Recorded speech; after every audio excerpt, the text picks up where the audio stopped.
Well, the COVID-19 pandemic is officially 2 years old today, and though we are continuing on a path towards some kind of normalcy as the numbers of cases and hospitalizations fall, on this day in 2020, it was just the beginning of a lot of changes. Channel 2's Dave McKinley joining me now with more on that. I feel, Dave, in some ways like it seems like forever ago, and in other ways it's like, wow.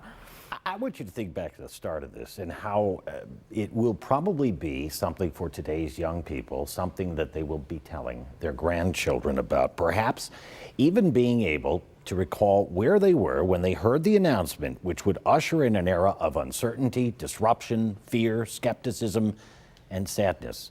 And Kate, tonight we're going to start with you. Oh. Today, the World Health Organization declared the coronavirus a pandemic. Because this is a new virus, there is now sustained person-to-person transmission, and it is now spreading throughout the world. And then the big announcement from the governor today, all SUNY and CUNY schools will stop most in-person classes a week from tomorrow.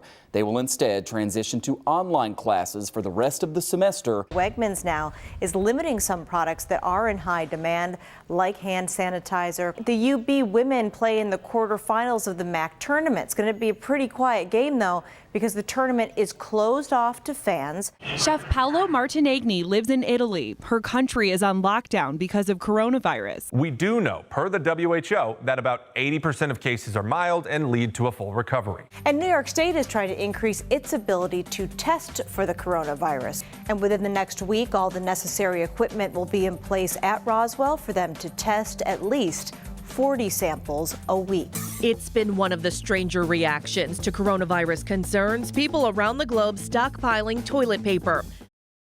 If that last item doesn't put you back in precisely that time and place, nothing will. But there are some interesting things to note from that report, Kate. For instance, you heard, we talked about a lab that was hoping to be able to test up to 40 tests per week. Well, during the January surge recently, labs across the state were doing 400,000 tests per day. There was, of course, no vaccine. That was a ways off. We were not being told to wear masks. They weren't even recommended at this time 2 years ago. And there had yet to be a confirmed case of COVID-19 in Erie County. And oh, by the way, is one other thing you didn't hear in that report right now, and that was COVID-19. Nowhere. Yep. We were still calling it coronavirus. Coronavirus. Yeah. To have that perspective is so interesting now because of you feel like you were so naive. Right. We were. And it puts you right back to where you were there 2 years ago tonight. Very interesting, and more to come. Yeah, more coming up at 5. All right, we'll see you then. All right. Thank you, Dave.